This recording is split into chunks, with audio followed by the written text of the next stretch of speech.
નમસ્કાર વિદ્યાર્થી મિત્રો, આજે આપણે ગણિતના વર્ગમાં મળ્યા છીએ અને આજે જે વાત કરવાની છે એ ખૂબ જ અગત્યની અને આવનારી બોર્ડની પરીક્ષામાં ખૂબ જ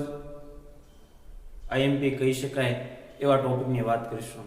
આપણે જાણીએ છીએ કે આપણે ત્રિકોણ ચેપ્ટર ચલાવી રહ્યા છીએ.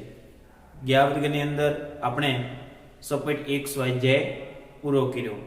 હવે આજે આપણે આ ચેપ્ટરનો પહેલો પ્રમેય ભણવાનો છે, એની થિયરી સમજવાની છે. તો જોઈએ વિદ્યાર્થી મિત્રો કે પહેલો પ્રમેય જે છે, પ્રમેયનું નામ છે સમપ્રમાણતાનું મૂળભૂત પ્રમેય. પરીક્ષામાં 4 માર્કનો પૂછાય અને કે સાબિત કરો સમપ્રમાણતાનું મૂળભૂત પ્રમેય. તો કઈ રીતે સાબિત કરી શકાય એની આપણે આજે ચર્ચા કરવાની છે. તો કે કોઈ પણ પ્રમેય હોય એનું એક વિધાન એટલે કે પ્રતિજ્ઞા હોય. શું હોય? કોઈ પણ પ્રમેય હોય એનું વિધાન હોય, અથવા વિધાન કયો તોય ભલે અને પ્રતિજ્ઞા કયો તોય ભલે. તો આપણે આજે આ પ્રમેયની શરૂઆત કરીએ. સૌપ્રથમ હું લખું એની પ્રતિજ્ઞા. પ્રતિજ્ઞા એટલે કે આપણે શું કોના માટે સાબિત કરવાનું છે એની વાત, એને શું કહેવામાં આવે? પ્રતિજ્ઞા. ખાસ કાળજીપૂર્વક જોઈજો. તો કે પ્રતિજ્ઞાનો અડધો માર્ક હોય, તમે લખો એટલે પ્રતિજ્ઞા કહો કે વિધાન કહો એનો અડધો માર્ક હોય. તો એની પ્રતિજ્ઞા એવી છે, જો ત્રિકોણની અને પ્રમેયમાં જ્યાં અલ્પવિરામ આવતું હોય ને અલ્પવિરામ કરવાનું, જ્યાં પૂર્ણ વિરામ આવતું હોય ને પૂર્ણ વિરામ કરવાનું. એટલે કે સોંપડીમાં જેમ કોપી ટુ કોપી આપ્યું છે એમ જ આપણે લખવાનું. તો કે પ્રતિજ્ઞા આપણે લખીએ છીએ, ખાસ કાળજીપૂર્વક જોઈજો. જો ત્રિકોણની શરૂઆત કે જો ત્રિકોણની કોઈ એક બાજુને સમાંતર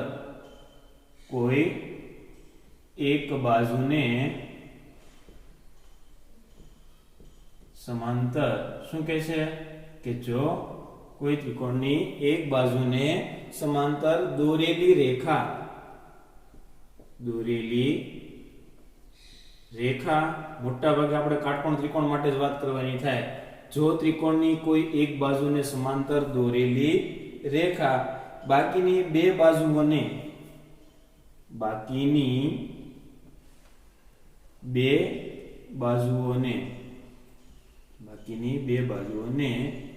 ભિન્ન બિંદુઓમાં, જો ત્રિકોણની કોઈ એક બાજુને સમાંતર દોરેલી રેખા બાકીની બે બાજુઓને ભિન્ન બિંદુઓમાં ખાસ સમજો. જો ત્રિકોણની કોઈ એક બાજુને સમાંતર દોરેલી રેખા બાકીની બે બાજુઓને ભિન્ન બિંદુઓમાં, કેવા બિંદુઓમાં? ભિન્ન એટલે કે અલગ અલગ બિંદુઓમાં છેદે તો અહીંયા અલ્પવિરામ, છેદેના અલ્પવિરામ ફરજિયાત કરવાનું. છેદે તો તે બાજુઓ પર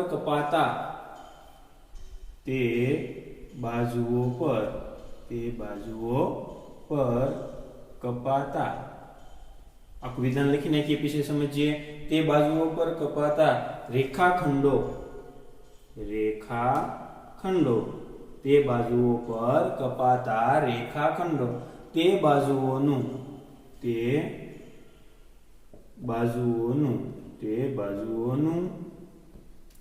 તે રેખાખંડો તે બાજુઓનું સમપ્રમાણમાં વિભાજન કરે છે. સમપ્રમાણ એટલે એક સરખા ભાગમાં, સમપ્રમાણમાં વિભાજન કરે છે. સમપ્રમાણતાનું મૂળભૂત પ્રમેય એટલે સમપ્રમાણતાની હારે છે. સમપ્રમાણમાં વિભાજન કરે છે એટલે કે એક સરખા ભાગમાં વિભાજન કરે છે. જો ખાસ સમજીએ, જો ત્રિકોણની કોઈ એક બાજુને સમાંતર, યાદ રાખવાનો પ્રયત્ન કરજો. જો ત્રિકોણની કોઈ એક બાજુને સમાંતર દોરેલી રેખા બાકીની બે બાજુઓને ભિન્ન બિંદુઓમાં એટલે કે અલગ અલગ બિંદુઓમાં છેદે તો આ છેદને અલ્પવિરામ ફરજિયાત કરવાનું. તમે જ્યારે ટેસ્ટ આપશો ને અલ્પવિરામ ન કર્યું તો અડધો માર્ક કાપી નાખો. છેદે તો તે બાજુઓ પર કપાતા રેખાખંડો તે બાજુઓનું સમપ્રમાણમાં વિભાજન કરે છે. ફરીવાર, જો ત્રિકોણની કોઈ એક બાજુને સમાંતર દોરેલી રેખા બાકીની બે બાજુઓને ભિન્ન બિંદુઓમાં છેદે તો તે બાજુઓ પર કપાતા રેખાખંડો તે બાજુઓનું સમપ્રમાણમાં વિભાજન કરે છે. તો કે આના આધારે આપણે સૌપ્રથમ આકૃતિ દોરીએ. હંમેશા આકૃતિ દોરવા માટે પહેલા બોક્સ કરી નાખવાનું તૈયાર. શું કરી નાખવાનું? આકૃતિ દોરવા માટે હંમેશા એક બોક્સ તૈયાર કરી નાખવાનું.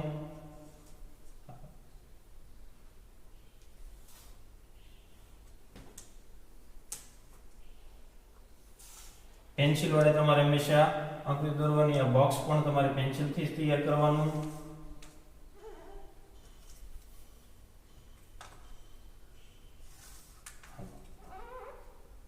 આ બોક્સ ની અંદર આપણી આકૃતિ આવશે. તો કે હાલો જે કીધું છે એમ કરીશું. જો ત્રિકોણની કોઈ એક બાજુને સમાંતર, એક ત્રિકોણની વાત થઈ તો એક ત્રિકોણ દોરું. હું જેમ દોરું છું, જેમ સોંપણીમાં આપી છે એમ જ તમારે આકૃતિ દોરવાની છે. ખાસ કાળજી લેવાની છે વિદ્યાર્થી મિત્રો તમારે. તો કે હું ત્રિકોણ દોરું છું.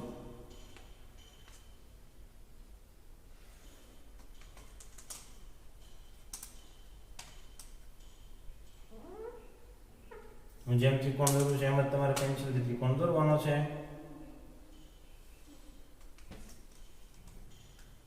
આ રીતે થોડીક ત્રાંસો રાખી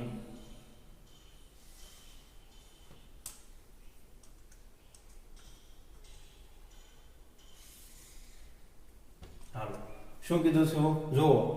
જો ત્રિકોણની, આ ત્રિકોણ થઈ ગયું, કોઈ એક બાજુને સમાંતર દોરેલી રેખા, આ ત્રિકોણને ત્રણ બાજુ હોય, 1 2 અને 3, આ ત્રણ બાજુને કોઈ એક બાજુને સમાંતર દોરેલી રેખા. તો હું અહીંયા એક રેખા દોરી નાખું.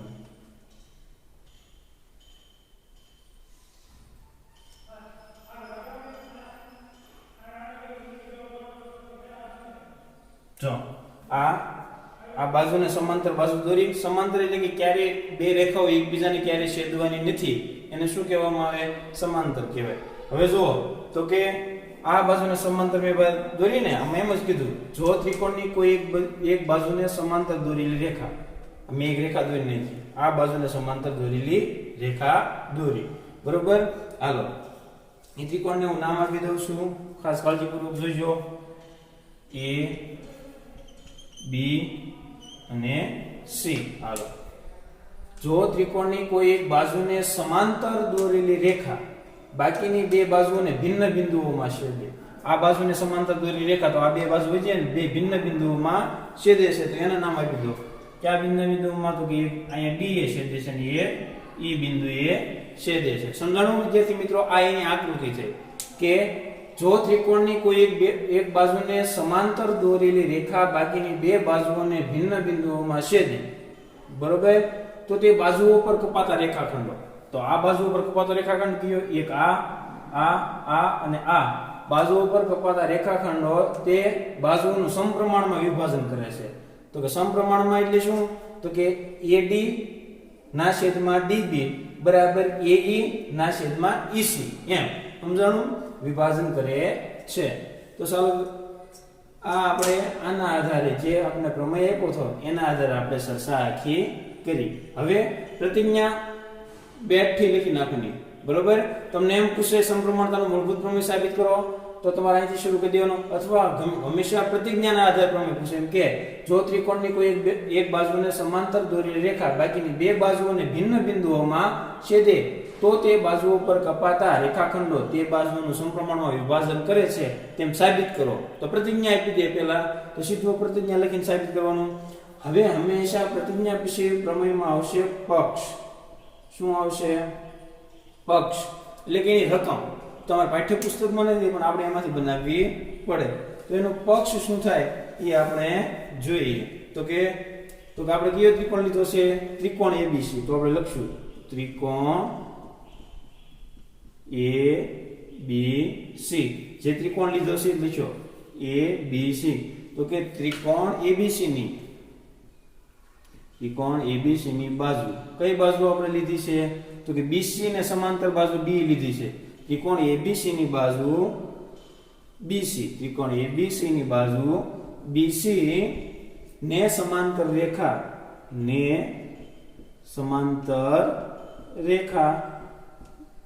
ને સમાંતર રેખા કઈ થશે તો કે ડીઈ સમાંતર રેખા તો કે ત્રિકોણ એબીસી ની બાજુ બીસી ને સમાંતર રેખા જે આપણે આ રેખા દોરી છે એ ને બાજુ બીસી ને સમાંતર રેખા તો કે એ રેખા શું કરે છે તો કે બાકીની બે બાજુને બાકીની બે બાજુને કે ત્રિકોણ આ એબીસી છે બીસી ને સમાંતર રેખા આવડી આ બાકીની બે બાજુ એટલે આ એબી અને એસી બરોબર ખાસ સમજીશું બાકીની બે બાજુ એટલે એબી અને એસી બાકીની બે બાજુ ઓ તો કે કઈ કઈ તો કે એબી અને એસી એબી અને એસી ને અનુક્રમે શેમાં તો કે ડી અને ઈ માં છે બે છે ડી અને ઈ માં છેદે છે હાલો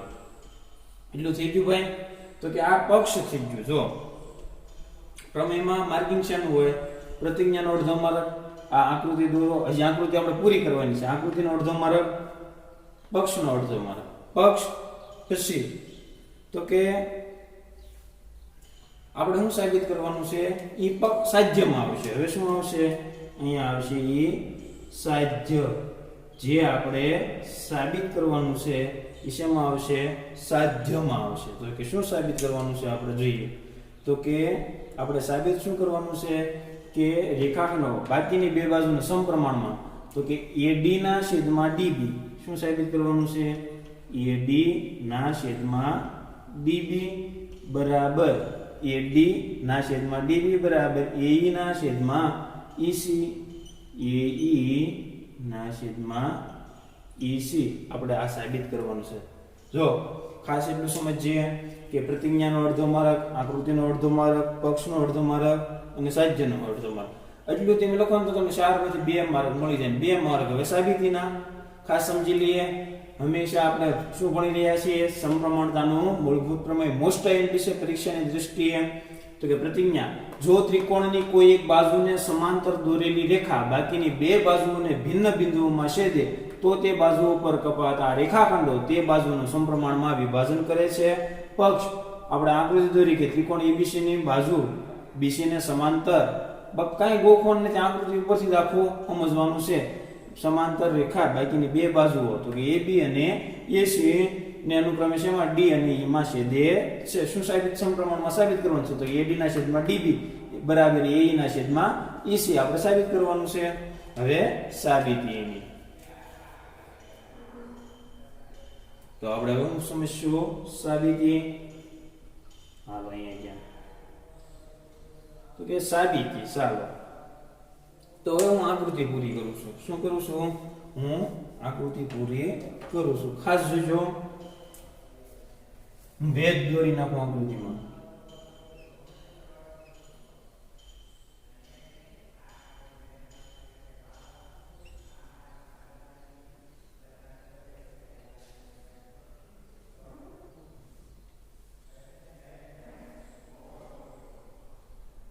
ભેદ કેમ દોરે દેખાય છે ને મેં તમને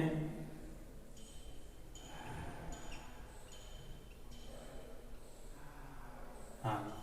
અમે ભેદ દોરી નાખ્યા છે હવે જો વિદ્યાર્થી મિત્રો અહીંયા ખાસ સમજજો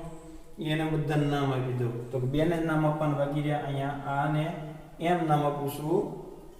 અને એન અને આ એમ ખાસ સમજી લો હવે આકૃતિ પૂરી થઈ ગઈ અહીંયા જે આ બે ખૂણો આ એન ખૂણો બને છે ને કાટ ખૂણો બને છે ખાસ જોજો અને એમ બને છે એ પણ કાટ ખૂણો બને છે આ ઘણા વાર વિદ્યાર્થીઓ ખૂણા બનાવતા ભૂલી જાય હવે આકૃતિ પૂરી થઈ ગઈ આ આકૃતિ શું થઈ ગઈ પૂરી થઈ ગઈ હવે સાબિતીમાં હું એનું વર્ણન કરીશ હું મેં પેલું કર્યું હાલો તો કે બી જુઓ મેં અહીંથી ડોટેડ લાઈનમાં દોર્યું ને BE અને CD દેખાણું BE CD BE અને CD ને જોડો જોડી દીધું મેં એ માં લખવાનું તો કે BE અને CD ને જોડો જે મેં આકૃતિમાં કરી દીધી મારે પહેલા લખી નાખવાનું હાલો બી અને સી ડી ને જોડો અને પછી મેં શું કર્યું અને હવે લાંબુ લખીશ હવે મેં શું કર્યું છે અને હવે આ જોઈજો ડી એમ એક આ દોર્યો ને અહીંયા ડી થી એમ સુધી તો લખું ડી એમ હવે ઊંધો ટી આ દેખાય છે ઊંધો ટી એટલે લંબ ડી એમ લંબ જેમ આમ ટી રેખો આકાર થાય એને લંબ કહેવાય ઊંધો ટી એટલે લંબની નિશાની ડી એમ કઈ બાજુ ઉપર દોર્યો તો કે એસી તો એને લંબ શું કહેવાય ડી એમ લંબ એસી સમજાણું ને ડી એમ આખી એસી બાજુ ઉપર દોર્યો કઈ બાજુ ઉપર દોર્યો એસી બાજુ ઉપર દોર્યો એટલે ડી એમ લંબ એસી સમજાણું ડી એમ આખી બાજુ પર આમ સીધો આમ ત્રાંસો દોર્યો અને લંબ કહેવાય તો લંબનો ઊંધો ટી નિશાની ડી એમ આખી બાજુ એસી અને હજી એક લંબ દોર્યો આપણે અને અહીંયા લખું બીજો કયો ડી એમ છો તો આ ઈ એન લંબ શું થશે ઈ એન આકૃતિમાંથી લખવાનું કઈ ગોખવાનું નથી ઈ એન લંબ શું થશે ઈ એન લંબ આખી બાજુ એબી ઈ એન લંબ એબી આખી બાજુ એબી થાય ને ભાઈ ઈ એન લંબ એબી દોરો હાલો દોરી નાખ્યો એટલું કામ કરી નાખવાનું સાબિતીની આ રીતે શરૂઆત આપણે કરવાની હવે આગળ હવે શું કરવાનું તો કે હવે આગળ ચાલીએ ધીરે ધીરે એટલું તમને સમજાઈ ગયું છે જો આપણે ખાવ નિરાતે આખો પ્રમેય ભણી રહ્યા છીએ હવે શું કરીશું તો કે હવે લખું જો અહીંયા જેમ લખજો હવે ખાસ અલ્પ વિરામ હવે તો કે હું એક ત્રિકોણ તમને દેખાડું અહીંયા જેમ લખજો ત્રિકોણ એ ડી અને ઈ તો હું અહીં સાઈડમાં દોરું ત્રિકોણ અહીંયા જેમ લખજો ત્રિકોણ એ ડી હું દોરું છું રફ કામમાં જે મારે ત્રિકોણ તમારે દેખાડવો છે ને એ મેં અહીં દોર્યો જો એ ડી અને ઈ ત્રિકોણ એ ડી ઈ હવે એની વિશે આપણે વાત કરી હવે તમને ખબર છે ત્રિકોણનું ક્ષેત્રફળ શોધવાનું સૂત્ર તો એ ડી ની પહેલા ચર્ચા કરું ઉપરનો ત્રિકોણ સમજાણો નાનો ત્રિકોણ એટલે એટલો હવે તો કે ત્રિકોણ એ ડી ઈ નું ક્ષેત્રફળ ત્રિકોણ આપણે કોઈ પણ ત્રિકોણનું ક્ષેત્રફળ શોધવાનું સૂત્ર શું છે તો કે 1/2 પાયો ગુણ્યા વેધ ત્રિકોણનું ક્ષેત્રફળ શોધવાનું સૂત્ર શું છે 1/2 પાયો ગુણ્યા વેધ એ આપણે જાણીએ છીએ તો આપણે મેં લખ્યું બરોબર હવે આગળ તો કે કોઈ પણ ત્રિકોણ હોય ને એનો આ પાયો થાય એડી ને પાયો કહેવાય આ રીતનો ત્રિકોણ હોય એને શું કહેવાય તો આ એડી ને પાયો કહેવાય હાલો તો અહીંયા હું લખી નાખું 1/2 એમ ના પાયો શું છે તો કે એડી પાયો એડી અને વેધ વેધ સમજવાનું છે ખાસ કાળજી રાખજો વેધ તો કે આ જે આમ મેં દોર્યું છે આમાં તમે જો અહીંથી અહીંયા તો અહીંયા એન આવે છે દેખાય છે દેખાય ને તો આ રીતે જે દોર્યું હોય ને લંબ એ વેધ કહેવાય શું કહેવાય વેધ તો એનો વેધ કયો છે તો કે ઈ એન તો એડી ગુણ્યા ઈ એન સમજાય છે ને વિદ્યાર્થી મિત્રો એડી ગુણ્યા ઈ એન હવે આગળ તેથી જો અહીંયા ઉપર લખું છું ખાસ સમજજો તેથી હવે તો કે એક એવો ત્રિકોણ છે આપણે લઈશું તેથી અલ્પ વિરામ ખાસ સમજજો હવે આ ત્રિકોણ એડી છે એમાં એક વેધ ઈએન પણ છે ને ઈએન પણ છે અને બીજો વેધ ડીએમ પણ છે ને ભાઈ બીજો વેધ કયો છે એડી માં એક ઈએન વેધ છે અને એક વેધ ડીએમ છે તો આપણે બંનેની ચર્ચા કરશું તો પહેલા આપણે ઈએન ની વાત કરી રહ્યા છીએ હાલ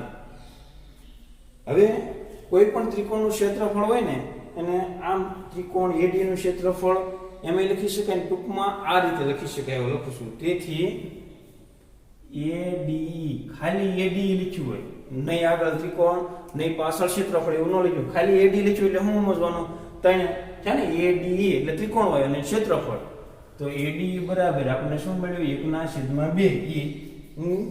આપણે ટૂંકી રીતમાં લખું છું કોઈ પણ ત્રિકોણનું ક્ષેત્રફળ હોય ભાઈ વિદ્યાર્થી મિત્રો ખાસ જોઈજો તો ત્રિકોણ એડી નું ક્ષેત્રફળ આમ લખી શકાય અને બીજું એડી ખાલી એડી લખ્યું તો એનું ક્ષેત્રફળ થાય એડી બરાબર 1/2 ગુણ્યા એડી ગુણ્યા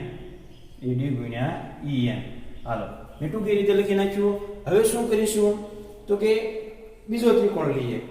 આ જ રીતે બનતો બીજો ત્રિકોણ લઈએ અહીં જેમ લખ્યું આ જ રીતે આવો એક બીજો ત્રિકોણ આમાં દેખાય છે હાલો હું તમને દેખાડું આ જ રીતે એક ત્રિકોણ બને છે BDE કયો બને છે DDE જો B D અહીંયા દોરી નાખો કયો ત્રિકોણ તો કે અહીંયા B D અને E તો આ B D અને E અહીંયા જે છે વેધ સાથેનો બને છે એ ત્રિકોણ લઉં છું B D E દેખાય ને D D આ ડોટ ડોટ લાઈન લો એટલે ત્રિકોણ થાય ક્લિયર થાય ને ત્રિકોણ તો કે BDE લીધો છે હાલો તો BDE છે એમાં વેધ કયો લઈશું BDE તો એમાં જુઓ જે આ રીતે પણ આમ થાય E સાથે આમ જોડાયેલો છે અહીંયા n જોડાયેલો છે આમ જો E સાથે n જો આ રીતે અંદરે હોઈ શકે અહીંથી આમ બહાર વેધ હોઈ શકે તો મેં એની ચર્ચા કરી en હાલો તો એની માટે પાયો તો શું થશે BD એનું BD એટલે BD નું ક્ષેત્રફળ તો કે BD નું ક્ષેત્રફળ તો કે એનો પાયો શું તો કે 1/2 એનો પાયો શું થશે તો કે BD આ સાઈડ નો એને BD કહેવાય BD અને વેધ એનો શું થશે તો કે en થશે બરોબર સમજાણું ખાસ કાળજીપૂર્વક જોવાનું છે હવે જે એક ત્રિકોણ લઈએ ADE ફરીવાર ADE એકવાર તો આ લઈ લીધું ADE નું પણ આમાં ADE માં બીજું એક બને છે ADE માં બીજું એક બને છે એ જોઈએ તો એ 1/2 હવે જો ADE તો આ સાઈડ હોય એક સમબાજુ ત્રિકોણ છે તો આ સાઈડ છે એને શું કહેવાય પાયો કહેવાય તો કે AE અને આ સાઈડ નો પાયો લીધો પહેલા જો આપણે પાયો કયો લીધો AD લીધો હવે પાયો AE લીધો તો એનો વેધ શું થશે DM થશે શું થશે વેધ શું થશે DM થશે કારણ કે અહીંથી આમ DM છે તો એનો વેધ શું થશે DM છે એનો વેધ થશે તો કે AE ગુણ્યા DM હવે જુઓ હજી એક ત્રિકોણ BDE લેવાઈ ગયો હવે કયો બાકી છે CDE કયો બાકી છે CDE તો એનું નામ લખી શકો DEC બધા ત્રિકોણ લઈ લીધા તો હવે લઉં છું DEC ખાસ સમજજો તો કે DEC નું ક્ષેત્રફળ 1/2 તો કે DEC કયો DE અને અહીંયા હું લઈ લઉં છું C હાલો તો કે DEC તો હવે એમાં વેધ અહીંયા નથી હવે વેધ ક્યાં છે C સાથે DEC તો DEC માં તમે વેધ શું લેશો તો કે આમ છે વેધ હવે જો આમ એમ તો કે હાલો પાયો તો કે CD અથવા DC જે કરો એ પાયો CD અથવા આપણે CD તો લઈ લીધો છે હવે ઓલી સાઈડ ની વાત કરી ને આમાં ઓલી સાઈડ નું લખ્યું AE માં આપણે પાયો કયો લીધો AE સાઈડ નો તો એનો પાયો કયો થશે CE શું થશે CE અને વેધ શું થશે DM આ ખાસ સમજો બે વાર વર્ગ જોઈશો ત્યારે તમને સમજાય છે હા એટલું આપણને મળી ગયું બસ મોટા ભાગનું પ્રમેય મળી ગયું એટલું તમને લખતા આવડી જાય એટલું ખબર પડી જાય લાખો પ્રમેય સમજાય જાય હવે આગળ તો કે હવે શું કરશું તેથી આપણે પાસે 4 ત્રિકોણના ક્ષેત્રફળ છે 1 2 3 અને 4 તો હવે શું કરશું તો કે ADE ભાંગ્યા BDE AD ભાંગ્યા BD લઈ લેવાનું સમજાણું હાલો ADE નું ક્ષેત્રફળ કેટલું છે તો કે 1/2 AD અહીંયા સીધું લખી નાખવાનું 1/2 AD ગુણ્યા EN છેદમાં BD નું ક્ષેત્રફળ તો અહીંયા સીધું લખી નાખો 1/2 BD ગુણ્યા EN બરોબર હવે જે ઉડતું એ ઉડાડી નાખવાનું હાલો આ 1/2 કેન્સલ EN કેન્સલ શું વધ્યું તો કે AD ના છેદમાં BD ચાલો AD ના છેદમાં BD વધ્યું એને કીધું સમીકરણ 1 AD ના છેદમાં BD બીજું એને શું કીધું સમીકરણ 1 અને હવે હું કોને ભાંગી નાખવાનું તો કે AD ભાંગ્યા DEC ADE ભાંગ્યા DEC બરાબર AD હવે 1/2 AE ગુણ્યા DM ખાસ સમજો ના છેદમાં 1/2 CE ગુણ્યા DM હાલો પછી ઉડતો ઉડાડ નાખવાનું ખાસ કાળજીપૂર્વક જોઈજો 1/2 DM બીજું હું તો કે AE અને CE અને CE બીજું આને કહી દો સમીકરણ નંબર 2 હાલો હું થઈ ગયું આ સમીકરણ નંબર 2 90% જેટલો પ્રમેય આપણો પૂરો થઈ ગયો અહીંયા સુધીનો બરોબર હવે ખાસ સમજીશું હવે શું કરીશું તો કે એક નોંધ લખશું હવે કરી હવે નોંધો કે જો આ હવે નોંધો કે વિધાન આપણે સમજવાનું છે હવે નોંધો કે ત્રિકોણ BD અને ત્રિકોણ DEC ત્રિકોણ BDE અને ત્રિકોણ DEC એક જ પાયા ઉપર છે જો ત્રિકોણ BDE અને ત્રિકોણ DEC એનો પાયો D થાય એક જ પાયા ઉપર છે એટલે એક જ પાયા પરના છે ત્રિકોણ BDE અને ત્રિકોણ DEC એક જ પાયા પર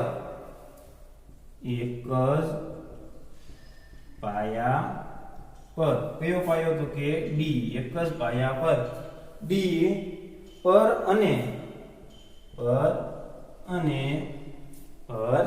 અને સમાંતર રેખાઓની જોડ સમાંતર રેખાઓની એક જ પાયો છે બે ત્રિકોણનો BD અને DEC નો પાયો કયો છે તો કે D અને સમાંતર રેખાઓની જોડ કઈ છે તો કે BC અને DC ને વચ્ચે આવેલા છે BC અને DC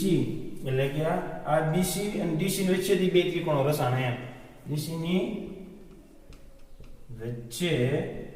આવેલા છે હાલ બરોબર છે બે ની વચ્ચે આવેલા છે તો એની ઉપરથી આપણે આવું લખી શકીએ તેથી કરી આ વિધાન લખ્યું ને એની ઉપરથી આપણે આવું લખી શકીએ તો બે ત્રિકોણ હરખાય થાય એમ કહેવાનું શું કહેવાનું તેથી